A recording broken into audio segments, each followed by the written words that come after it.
सांगड़ मावा के ख़बर ॾींदा डिस्ट्रिक्ट रिपोर्टर महमूद कायम खानी जी रिपोर्ट मुताबिक़ एसएसपी सांगड़ कैप्टन सदाम हुसैन जी हिदायतुनि ते पुलिस मंशात जी तैयारी ऐं विकिरे में मुलविस जवाबदारनि ख़िलाफ़ क्रैकडाउन लाइ सरगर्म आहे।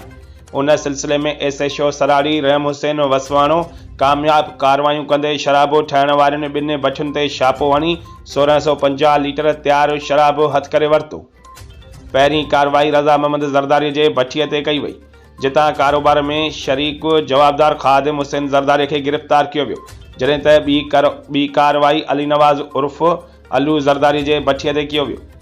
मौक़े तां रहमत अली खानज़ादा के गिरफ़्तार कियो वियो। रज़ा मोहम्मद ज़रदारी ऐं अली नवाज़ उर्फ़ अल्लू ज़रदारी जी गैर मौजूदगी सबबि गिरफ़्तारी न थी सघिया।